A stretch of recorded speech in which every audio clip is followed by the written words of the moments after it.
आप सभी जानते हैं कल यानी 12 अगस्त 2025 को संयुक्त हिंदी अनुवादक परीक्षा 2025 का पेपर 1 आयोजित किया गया, जिसमें हमारे भारत के युवाओं ने बढ़ चढ़कर सहभागिता की, मतलब उसमें अपनी उपस्थिति दर्ज कराई। हालांकि देखो, यहाँ पे इस बार एजुकेटी का बहुत बड़ा बवाल हो रहा है, आप देख रहे होंगे सोशल मीडिया पे। लेकिन इसमें अच्छी बात ये रही कि कहीं भी ऐसी परेशानी हमको देखने को नहीं मिली जो बाकी पेपर्स में होती है कि वो कैंडिडेट चीटिंग कर रहा था, वहाँ पे ऐसा था, ये था, वो था। हालांकि कैंडिडेट्स को जो जाते थे 50 से 100 किलोमीटर के बीच, यहाँ पे कई सारे कैंडिडेट्स, बहुत सारे ऐसे भी थे जो 800-900 किलोमीटर का, जिन्होंने या फिर इससे भी ज़्यादा दूरी का सफ़र तय किया है। और कुछ यहाँ पे ऐसे भी लक्की दोस्त रहे कि भैया उनको नज़दीकी उनका सेंटर मिल गया। खैर, इन बातों के अलावा आज हम बात करने आए हैं कंप्लीट एनालिसिस एंड स्मृति आधारित जो प्रश्न है, मेमोरी बेस्ड क्वेश्चंस, उन पे हम चर्चा करेंगे और देखेंगे कि ये पेपर कैसा रहा और आगे क्या उम्मीद की जा सकती है।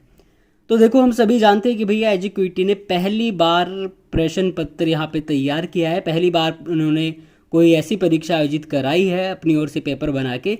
इससे पहले जो TCS पेपर बनाता था वो थोड़ा थ्योरी बेस्ड होता था, मतलब अगर बंदे तुक्के वाले गए हैं, सोच समझ के नहीं गए, उन्होंने सिर्फ याद किया है, पढ़ा है, मान लो जैसे कि वर्णमाला हो गया कि भैया इसमें स्पर्श व्यंजन कौन से हैं, ऊष्म व्यंजन कौन से हैं, तो आपको याद ही तो करना है उनको, उसमें सोचने समझने का कुछ है नहीं।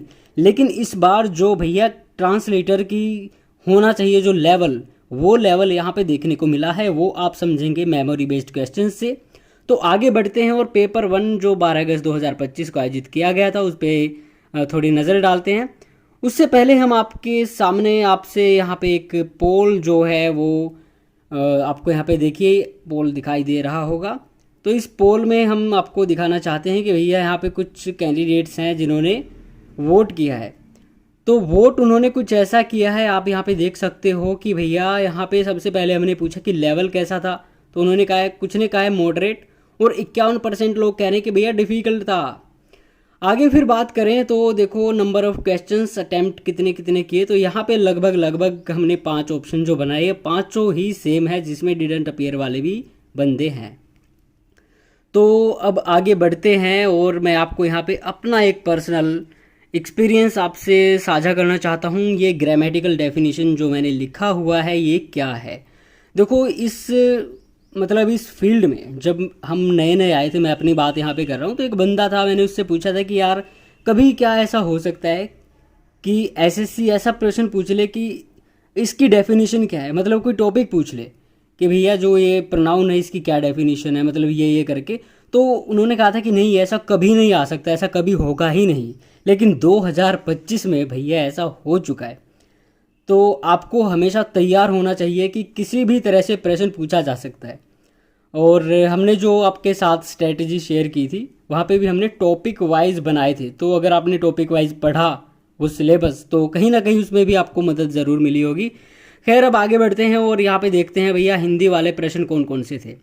देखो, यहाँ पे लिखा है कलश का पर्याय क्या था। उन्होंने पहले ही लिख दिया, एक तो घड़ा है, क्योंकि घड़ा तो भैया बहुत ही सिंपल है, और दूसरा कह रहे हैं आप खुद बताओ। आगे फिर ऐसे ही पूछा इन्होंने, सारंग का पर्याय ध्वनि यंत्र, एक तो होता है सारंग बजाने वाला, दूसरा आप बताओ कौन सा होता है भैया, सारंग, भुजंग, सांप वाप जो भी है सिस्टम। आगे फिर वैराग्य, एक वैरागी का प्रश्न इन्होंने पहले भी पूछा था 2023 या 24 में, और इस बार इन्होंने वैराग्य का पूछ लिया। तो वैराग्य का पर्याय क्या नहीं है, क्या है, ऐसा कुछ इन्होंने पूछा था कि मोह वगैरह कुछ दिए हुए थे, लेकिन उनमें से है और नहीं है, इनमें ही यहाँ पे जो कैंडिडेट्स है वो गलती करते हैं। हम भी जब क्वेश्चन पेपर देखते हैं तो भैया हम भी वही गलती करते हैं। आगे फिर पूछा मन का दार्शनिक पर्याय क्या है। आगे अधिवेशन का अर्थ क्या होता है भैया, जो बैठक होती है। अमर का अन्य पर्याय क्या होगा। अजर वगैरह दिए हुए थे, नश्वर वगैरह दिए हुए थे, वो आपको देखना पड़ता कि यहाँ पे क्या हो सकता है। आगे फिर है भैया पूर्वाग्रह कथन आम बोलचाल के वाक्य, ये जो बताए हैं लोगों ने भैया, ये वाले टॉपिक्स देख के तो मज़ा ही आ गया। मतलब एक हिंदी वाला जो भी बंदा है, हिंदी की बात छोड़ो, भाषा के क्षेत्र से जो भी जुड़ा हुआ है, तो उसको पता होना चाहिए कि आम बोलचाल में किस तरह से क्या कुछ यूज़ किया जा रहा है और क्या यूज़ करना ठीक है, क्या यूज़ करना ठीक नहीं है। तो यहाँ पे एक तरह से ये रीजनिंग हो गई लैंग्वेज की, स्पेशली हिंदी की।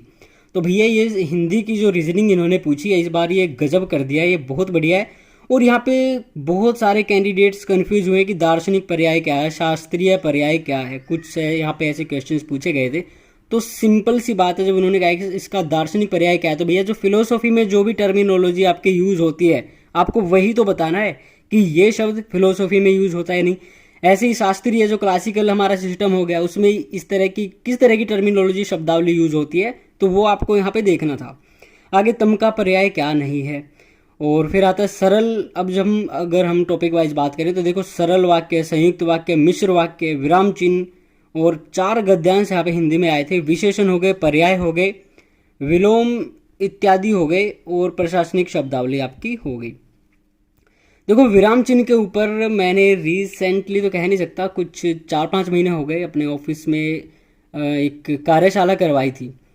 तो वो मैंने स्पेशल इसीलिए कराई थी क्योंकि आप आज के टाइम में कहीं पे भी देख लो, कोई भी मैसेज लिख रहा है, मैसेज में तो छोड़ो, खैर वहाँ पे तो बुरा ही हाल हुआ पड़ा है, कोई अगर लेटर भी लिख रहा है, इवन आपका ऑफिस का जो हेड है वो भी लिख रहा है, कार्यालय प्रमुख जो होता है वो भी पंक्चुएशन पे कोई भी ध्यान नहीं देता। तो ये टॉपिक इन्होंने यहाँ पे देख के ना भाई मेरा तो दिल जीत लिया, बाकियों का पता नहीं, क्योंकि विराम चिन्ह एक भाषा में बहुत अहम रोल निभाते हैं।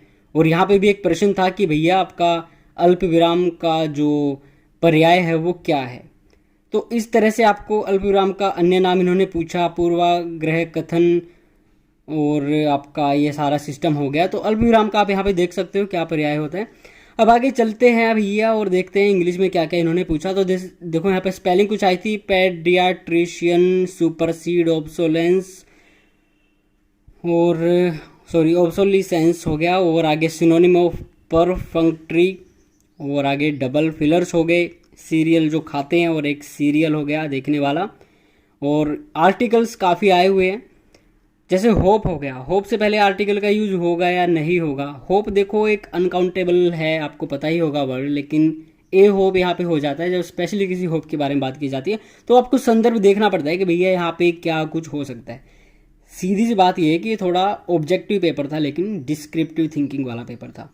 Definition of mimicry, imitation, parody, इनमें से एक की डेफिनेशन दी थी, वो आपको देखना था कि कौन से पे सूट कर रही है वो डेफिनेशन। आगे कॉम्प्रिहेंशन पैसेज हो गए, होमोनिम्स दे दिए, बहुत बढ़िया बात है, क्योंकि बहुत सारे बच्चों को तो भैया ये चीज़ें पता ही नहीं होती हैं, इस लेवल पे आ गए हैं लेकिन वो ग्रामर भूल चुके हैं, उनको बस थियोरेटिकल ज्ञान है और थ्योरी में रट्टा लगाया और भैया पेपर 1 निकाल लिया, 170, 80, 90 नंबर आ गए। अब पेपर 2 में ठीक ठाक से नंबर आ जाए और वो उनका हो जाता है सिलेक्शन। तो उनको रोकने के लिए यहाँ पे बहुत बढ़िया इन्होंने किया है। वॉइस नरेशन तो आते ही रहेंगे, ये आए हैं, और एंटोनिम सिनोनिम हमेशा आते रहेंगे। क्लोज टेस्ट, PQRS, 2 पैरा नब्बल, और OWS error, sentence improvement, degree of comparison, parts of speech. Parts of speech में भैया इन्होंने पूछा है कि इन्होंने ये एक वर्ड दे दिया, कोई भी वर्ड है, वॉकिंग मान लो हो गया, तो पूछा है ये क्या है, मेन वर्ब है, जीरंड है, इन्फिनिटिव है, क्या कुछ है, क्या सीन है। तो ये यहाँ पे इन्होंने ये सारी चीज़ें पूछ के बहुत बढ़िया किया। ओवरऑल देखा जाए तो भैया पेपर का जो लेवल था वो था मॉडरेट टू मोर डिफिकल्ट आप कह सकते हो। और यहाँ पे जो आपकी कट ऑफ वगैरह है उसके बारे में किसी और वीडियो में चर्चा करेंगे, जब आपकी आंसर की आ जाएगी, आपके जो एवरेज स्कोर आएगा उसके बाद में शायद ठीक रहेगा कि एक्सपेक्टेड कट ऑफ क्या जा सकती है। तो उससे पहले ये बता पाना कि कट ऑफ इतनी रहेगी उतनी रहेगी वो शायद ठीक नहीं है। तो ये आपका पेपर था जो कि मुझे तो लगा कि यार बढ़िया है। बाकी आपको पेपर कैसा लगा, आपके विचार में क्या होना चाहिए और क्या सुधार किए जा सकते हैं वो आप कमेंट में हमें बता सकते हैं।